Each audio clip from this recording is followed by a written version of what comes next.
Halo sahabat Geoscience, bertemu lagi dengan saya. Pada video kali ini, kita akan membahas terkait dengan prinsip keilmuan dari keilmuan geografi, yang merupakan bagian dari pengetahuan dasar geografi.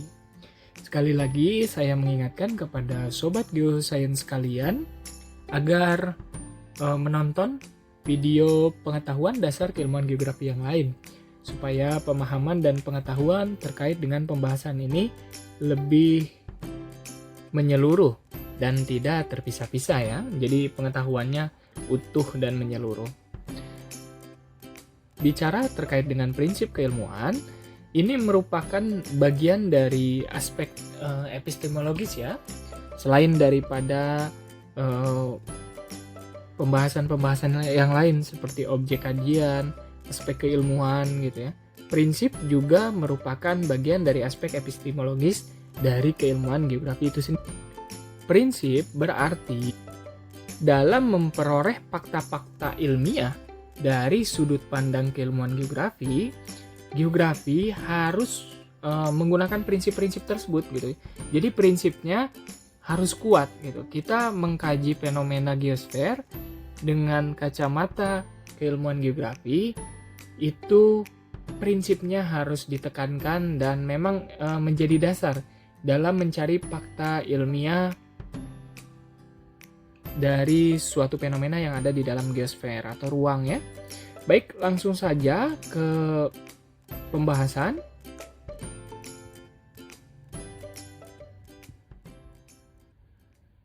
Prinsip keilmuan dari geografi itu ada 4. Yang pertama prinsip deskripsi, kemudian prinsip interaksi dan interrelasi, prinsip persebaran atau distribusi, dan prinsip korologi ya, atau sering dikenal juga dengan prinsip keruangan. Jadi untuk yang pertama, geografi adalah sebagai sebuah keilmuan ini dalam mengkaji atau membuktikan secara ilmiah fenomena yang terjadi di dalam geosfer, itu selalu menggunakan deskripsi, mengungkapkan faktanya itu dengan menggunakan deskripsi gitu.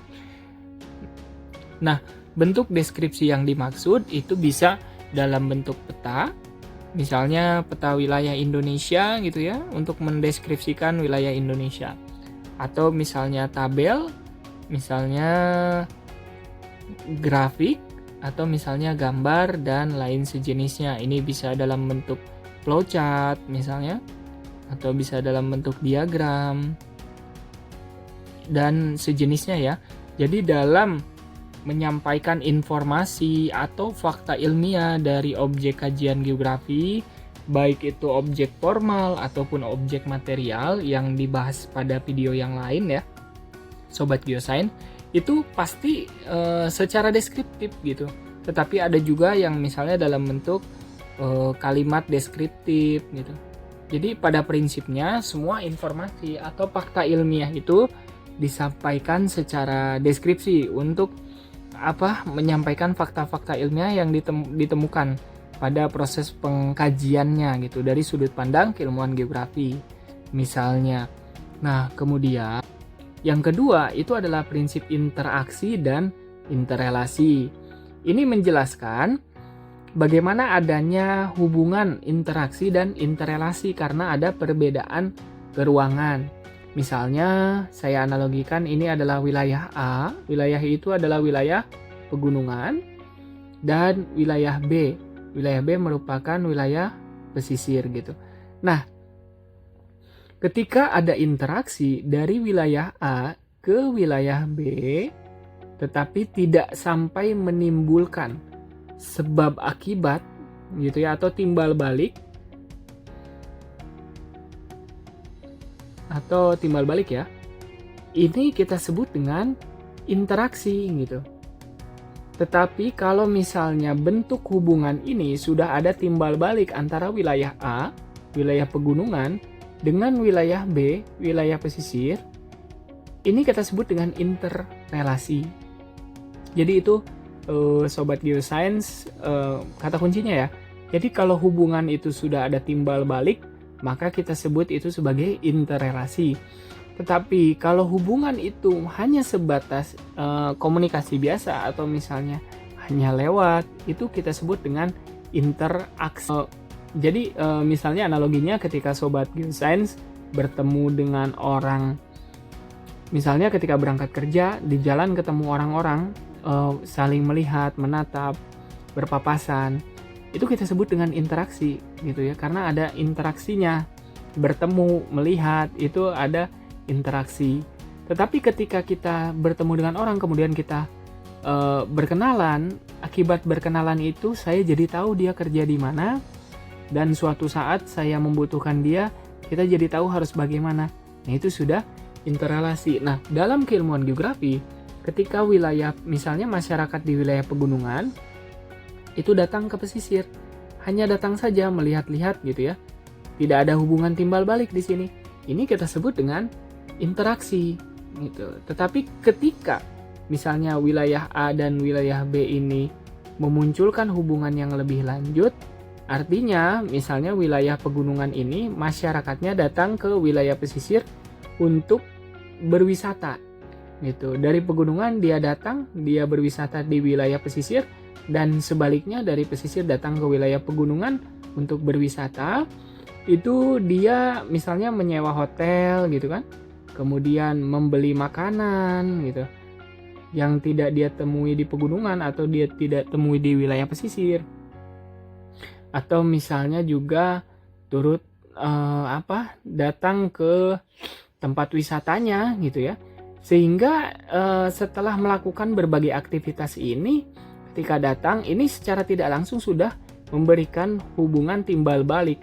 Artinya apa? Masyarakat di wilayah B dengan dia menyewa hotel, atau misalnya masyarakat di wilayah A dengan dia menyewa hotel, berwisata, beli makanan di wilayah B, itu sudah turut serta membangun perekonomian di wilayah tersebut gitu. Itu kita sebut dengan interrelasi gitu. Jadi kalau interaksi itu tidak sampai dia nyewa hotel, tidak sampai beli makanan, hanya sebatas melihat saja datang gitu. Tidak ada hubungan timbal balik di situ. Nah, seperti itu yang kita sebut dengan interaksi dan interrelasi.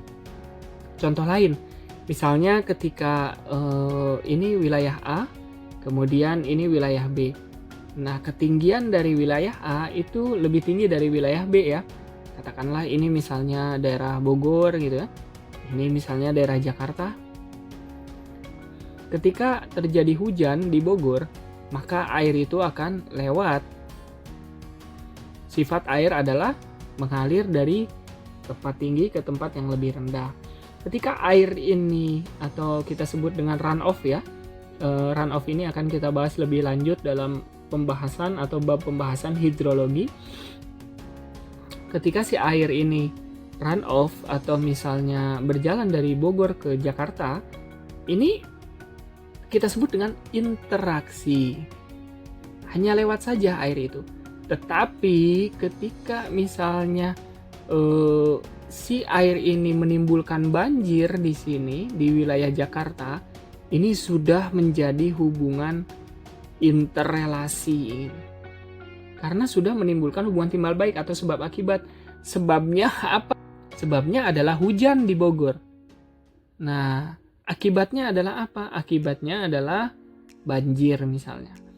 Nah, ini yang kita sebut dengan interaksi dan interrelasi. Jadi dalam proses mengkaji fenomena banjir atau fenomena keruangan, itu selalu menghubungkan interaksi dan interrelasi antar diferensiasi area atau perbedaan wilayah. Atau misalnya selalu menghubungkan kondisi atmosfer, hidrosfer, biosfer, dan seterusnya. Jadi seperti itu Sobat Geoscience sekalian terkait dengan konsep yang pertama dan konsep yang kedua. Berikutnya itu adalah konsep persebaran atau distribusi gitu ya. Untuk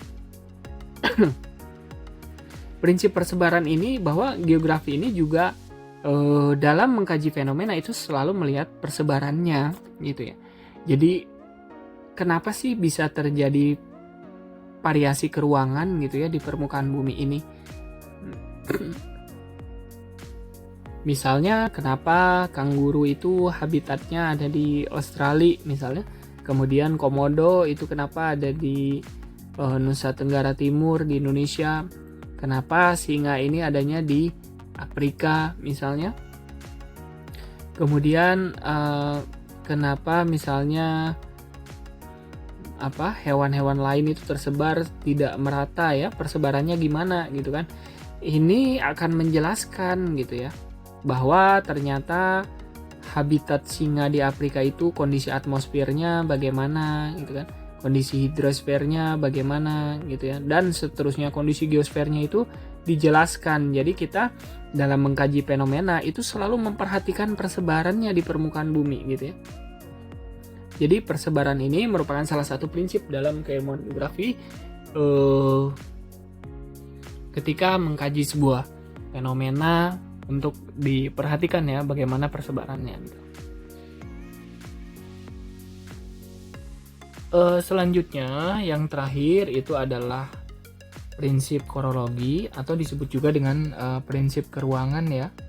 Jadi geografi dalam mengkaji fenomena itu juga selalu melihat perkembangan dari ruang dan waktu ya, time and space gitu ya. Ada sebuah artikel ilmiah yang menjelaskan tentang perkembangan biogeografi berdasarkan ruang dan waktu gitu ya.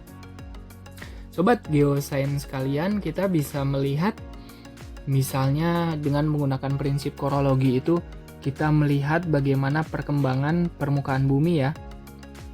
Jadi perkembangan permukaan bumi berdasarkan ruang dan waktu. Misalnya dulu permukaan bumi ini sebetulnya sekilas saja ya. Lebih lanjut akan dibahas pada bagian pembahasan litosfer gitu. Lebih lanjut itu pada materi kala geologi dan sejarah kehidupan. Jadi dulu permukaan bumi itu hanya satu daratan, yaitu Pangea saja gitu ya, dan satu lautan. Kemudian dia pecah menjadi dua benua, Laurasia dan Gondwana gitu ya.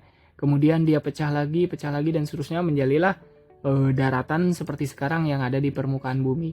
Nah, dalam mengkaji fenomena ini selalu dikaitkan dengan prinsip korologi. Jadi dilihat juga perkembangan waktunya gitu. Sama dengan misalnya hewan atau misalnya tumbuhan gitu ya. Zaman prasejarah, zaman Holosen, Eosen dan seterusnya misalnya itu selalu dilihat berdasarkan perkembangan wilayah. Jadi pada zaman tertentu ada hewan dinosaurus gitu ya. Pada masa tertentu dinosaurus itu punah dan sebagainya. Kita juga selalu memperhatikan waktu gitu ya. Namun yang perlu diperhatikan dalam pengkajian korologi ini ada dua hal ya. Yang pertama biasanya dalam mengkaji fenomena sosial ini relatif dinamis gitu. Dinamis artinya perubahannya relatif cepat gitu ya. Beda dengan fenomena fisikal gitu. Fenomena fisikal itu ini perubahannya relatif lama gitu ya atau panjang. Misalnya ketika kita ingin melihat pergerakan lempeng benua ya, dalam materi litosfer nanti akan dibahas lebih lanjut. Nah, untuk melihat pergerakan lempeng tektonik itu mungkin 1 tahun itu pergerakannya hanya sekian sentimeter gitu ya, tidak sampai 1 meter gitu. Jadi perubahan daratannya itu relatif lama itu untuk melihat fenomena perubahan fisikal. Tapi untuk fenomena sosial ini relatif cepat. Misalnya satu wilayah itu penduduknya asalnya 20% gitu. Dalam sekian tahun itu sudah hampir 100% misalnya. Dibandingkan dengan fenomena fisik, ini fenomena sosial ini dalam prinsip korologinya itu dia lebih cepat, lebih dinamis ya. Jadi dibandingkan dengan pergerakan lempeng, pembangunan wilayah atau misalnya kepadatan penduduk itu relatif lebih cepat gitu. Nah, itu keempat prinsip dalam keilmuan geografi, sobat geosains sekalian. Jadi dalam mengkaji fenomena itu Selalu memperhatikan 4 prinsip ini, baik itu dideskripsikan, dilihat interaksi dan interrelasinya, dilihat persebarannya, juga dilihat perkembangannya, kronologinya gitu ya. Oke, untuk memperkuat pemahaman kita tentang atau terkait prinsip keilmuan dari geografi, maka kita lanjut ke pembahasan berikutnya. Saya ilustrasikan dalam beberapa hal gitu ya. Nah, ini misalnya ada peta atau wilayah, ilustrasi ya, wilayah NKRI atau Indonesia gitu ya. Nah, dalam memberikan informasi terkait dengan kondisi geografi wilayah Indonesia, maka kita menggunakan prinsip deskripsi. Misalnya, kita menggunakan kalimat deskripsi ya, bahwa Indonesia itu terletak di antara dua benua, yaitu di sini ada benua Asia dan di selatannya itu ada benua Australia gitu kan. Kemudian di antara dua samudra, di sini ada samudra Hindia dan di sini ada samudra Pasifik ya. Kemudian Indonesia ini secara lintang juga dilewati oleh 0 derajat ya. Ini kita sebut dengan wilayah Khatulistiwa atau wilayah tropis karena di antara 23,5 derajat LU dan 23,5 derajat LS gitu ya. Nah, ini contoh penerapan prinsip deskripsi dalam mendeskripsikan wilayah Indonesia dengan menggunakan kalimat deskripsi. Kemudian berikutnya, misalnya kita mau mendeskripsikan Indonesia ini dalam bentuk peta ya. Kalau dalam bentuk peta kan nanti kurang lebih gambarnya ya, ilustrasinya seperti ini ya. Sini ada elemen-elemen pemetaannya, ini wilayahnya gitu kan. Kemudian ada garis lintang, garis bujur gitu. Kemudian ada logo institusi, sini ada judul peta dan seterusnya dan seterusnya. Ini akan dibahas dalam bab dasar-dasar pemetaan ya, sobat geosains sekalian, pada video pembahasan yang berbeda. Kemudian misalnya kita juga ingin mendeskripsikan wilayah Indonesia itu dalam bentuk grafik misalnya. Ini banyak sekali grafiknya ya, biasanya kan seperti ini. Ini misalnya dalam grafik hasil pertanian gitu ya. Misalnya beras gitu ya. Kemudian jagung, singkong dan seterusnya. Jadi produksi beras Indonesia itu misalnya sekian ton gitu ya. Produksi jagungnya sekian ton gitu ya. Produksi singkongnya itu sekian ton gitu. Seperti itu sobat geosains. Kemudian juga kita misalnya ingin mendeskripsikan Indonesia itu lewat diagram pie misalnya seperti ini gitu ya. Wilayah Indonesia itu terdiri dari sekian persen misalnya penduduk usia muda gitu ya atau produktif. Sekian persennya, maaf bukan muda, produktif ya, usia produktif. Usia misalnya 17 sampai 50 misalnya ya. Kemudian sekian persennya itu adalah penduduk usia lansia, misalnya di atas 50 tahun gitu ya, sekian persen. Sekian persennya itu misalnya 0 sampai 10 tahun gitu ya. Dan sekian persennya misalnya 10 sampai 16 tahun gitu. Nah, ini contoh penggunaan prinsip deskripsi dalam mendeskripsikan wilayah Indonesia. Jadi banyak sekali cara yang bisa kita gunakan gitu ya, sahabat geosains sekalian.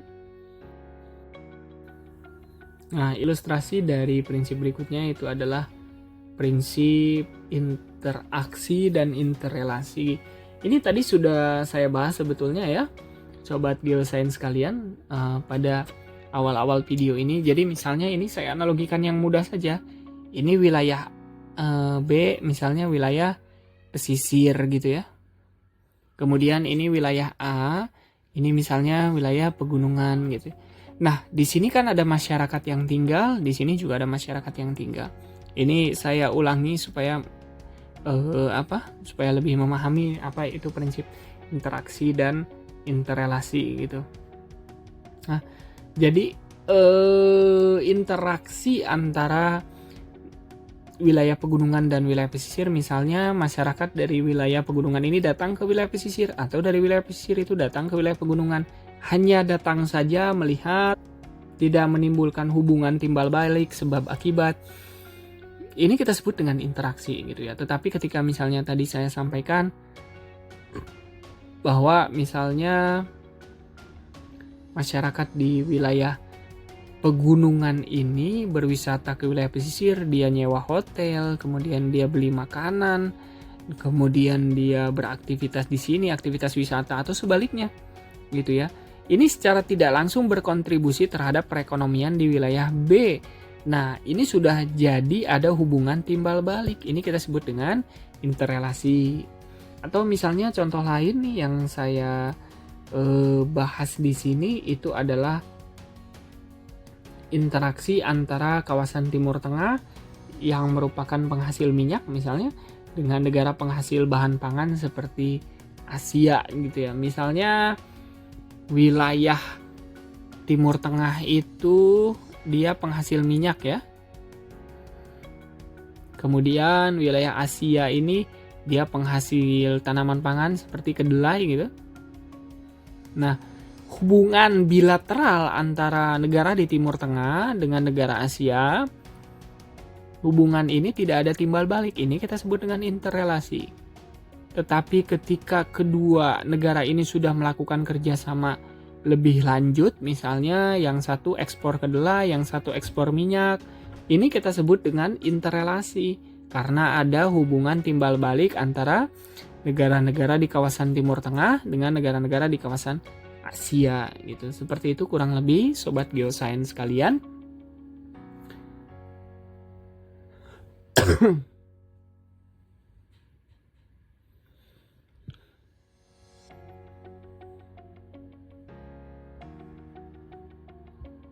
Baik, untuk selanjutnya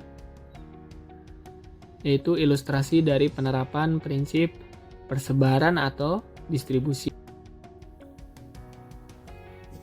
Prinsip persebaran atau distribusi ini misalnya saya ilustrasikan persebaran penduduk di permukaan bumi ini cenderung tidak merata. Misalnya di daerah tropis di lintang 23,5 derajat LU sampai 23,5 derajat LS, misalnya ini di antara sini, ini penduduknya cenderung lebih padat dan lebih banyak ya. Kenapa bisa lebih padat dan lebih banyak? Karena misalnya kondisi atmosfer di wilayah ini cenderung lebih bersahabat atau lebih hangat gitu, sehingga banyak manusia atau masyarakat dari wilayah subtropis ini bermigrasi ke wilayah yang lebih hangat gitu. Nah, ini kita sebut dengan prinsip persebaran. Nah, fakta ilmiah ini ditemukan dengan kita menggunakan prinsip persebaran atau distribusi gitu. Nah, kemudian di wilayah tropis ini misalnya tanahnya juga relatif lebih subur ya secara litosfer misalnya. Secara litosfer ini lebih subur. Kemudian karena lebih subur sehingga sumber daya alamnya lebih melimpah. Sehingga orang cenderung pergi ke sini gitu. Tetapi masih ada juga orang yang tinggal di wilayah subtropis gitu. Tetapi untuk masyarakat yang tinggal di wilayah kutub itu sangat terbatas. Misalnya suku Eskimo gitu. Suku Eskimo yang tinggal di daerah kutub utara ini relatif terbatas karena kondisi atmosfernya yang ekstrim ya. Jadi suhunya sangat dingin, relatif sangat dingin. Kemudian kondisi litosfernya juga relatif kurang subur karena beku gitu ya. Pengaruh dari atmosfer dan seterusnya gitu. Nah, persebaran penduduk di permukaan bumi karena aspek-aspek geografi ini merupakan fakta ilmiah ketika kita mengkaji fenomena geosfer dengan memperhatikan prinsip persebaran atau distribusi sobat geosains sekalian. Baik, kita lanjutkan untuk ilustrasi berikutnya, itu adalah prinsip korologi ya. Prinsip korologi juga bisa dikatakan sebagai gabungan dari 3 prinsip sebelumnya ya, yaitu prinsip deskripsi, prinsip interrelasi interaksi, dan juga prinsip persebaran atau distribusi. Ini kalau digunakan tiga-tiganya kita menggunakan prinsip keruangan atau prinsip korologi. Tapi biasanya ini kita bicaranya dalam kurun waktu tertentu. Seperti itu udah tadi saya sampaikan ya, bahwa prinsip korologi ini mengkaji antara aspek fisik dan juga aspek sosial gitu ya. Dimana aspek prinsip ini lebih cenderung statis ya, perubahannya sangat statis gitu, perubahannya relatif terbatas, sementara ini perubahannya dinamis gitu. Tadi sudah saya sampaikan sobat geosains sekalian. Nah, misalnya penggunaan prinsip ini, kenapa misalnya contoh lain ya, misalnya kenapa di daerah A ini terjadi banjir gitu ya. Wah, sehingga pemukiman itu tergenang misalnya. Kenapa bisa terjadi banjir seperti ini gitu ya. Nah, fenomena banjir ini jika dikaji dengan menggunakan prinsip korologi, ini kita lihat dulu kenapa bisa terjadi banjir. Misalnya sebelum dibangun permukiman, wilayah ini merupakan wilayah rawa atau mungkin dia wilayah danau ya. Kalau dalam bahasa Sunda itu namanya situ gitu. Kadang wilayah-wilayah bekas rawa atau bekas danau yang pada periode musim kemarau itu mengering, ini dibangun perumahan sehingga ketika musim hujan datang dia terjadi banjir.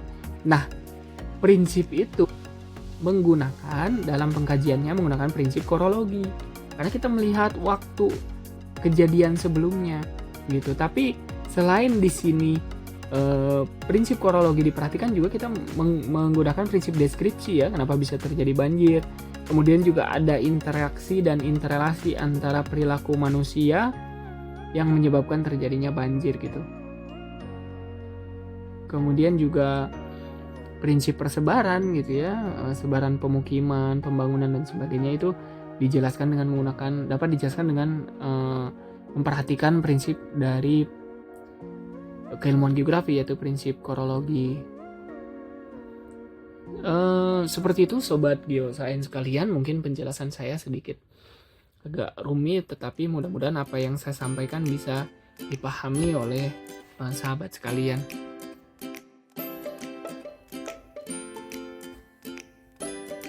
Itu saja yang bisa saya sampaikan terkait dengan prinsip dari keilmuan geografi sobat geosains sekalian. Silakan tinggalkan komentar jika memang ada sesuatu yang kurang dipahami atau untuk perbaikan saya pada video pembahasan berikutnya. Ini adalah beberapa referensi yang saya gunakan untuk membuat video pembahasan kali ini. Silakan di like dan share jika memang video ini bermanfaat atau dibutuhkan oleh sobat geosains sekalian, supaya saya lebih semangat untuk membuat video pembahasan yang lain ya sobat geosains. Sekian dari saya, apa yang bisa saya bahas dimanapun Anda berada sobat geosains sekalian. Sampai jumpa pada pembahasan video berikutnya. Salam geografi, terima kasih.